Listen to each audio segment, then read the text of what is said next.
Hi children, very warm welcome to your EVS class. Actually, I am not feeling warm. I feel cool because it's raining outside. Anyway, let us start today's session. What all things we learned in our previous classes? We have discussed so many things about air and water. Do you remember all that things? Very good. I hope all are reading your textbook. So, we have discussed three different types of gases which are present in the air. They are nitrogen, oxygen and carbon dioxide. Then in water we learned about different forms of water.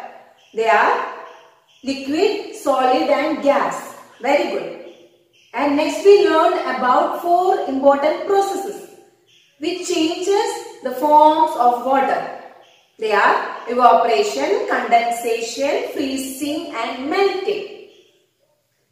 Today, we will discuss about an interesting topic. Children, do you know how it rains? Okay, I will explain you. So, in our previous class, we have learned about four processes which changes the forms of water. Isn't it? Yes, evaporation, condensation, freezing and melting.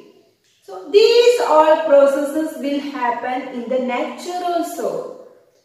Let's see how it will happen in nature.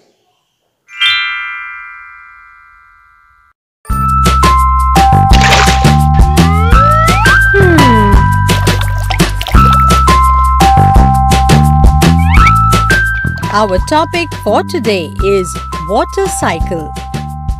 The sun heats up the water from oceans, lakes and rivers, and water changes into water vapor by the process of evaporation.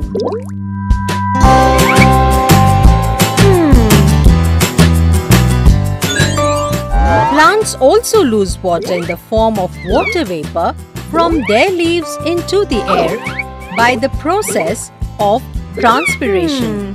As the water vapor rises up into the air, it starts cooling down and forms tiny water droplets. These water droplets come together to form clouds. This process is called condensation. When the clouds start getting heavy and cannot hold the water droplets anymore, they fall back to the earth in the form of rain, hail or snow. This process is called precipitation. Some of the water that falls on the earth seeps into the ground. This water is available to us in the form of groundwater. The remaining water falls back into oceans, lakes, rivers and seas. This process is called collection. Then the sun starts heating up this water once again. This circulation of water is called water cycle. Let me explain once again the water cycle. You now know that you can heat or cool water to change its form, one form to another. Water changes its form in nature too. The heat of the sun warms the water in seas, rivers and lakes. The water evaporates to form water vapor, mixes with air and rises up. High above the ground, the air is cool. The water vapor cools and condenses to form tiny drops of water. These drops gather together to form clouds. When the clouds pass through cooler air, they get cooled further. The water drops join together to become bigger. When they become very big, they fall to the ground as rain. The rainwater flows back into rivers, lakes and seas, where it again changes to water vapor. This repeated change of water to water vapor and then back to water is called the water cycle. Sometimes When the air is very cold, the water droplets in the clouds freeze to form ice. The ice then falls as hail or snow. So children, let us conclude today's session. Today you have learned about the cloud, how it forms, the rain and the water cycle. What is water cycle?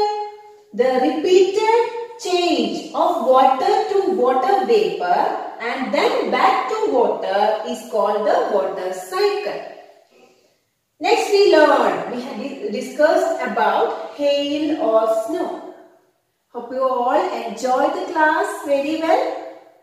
Then read the lesson and study the notes which I mentioned below. Just follow it. And take care. Goodbye. We'll see in our next class.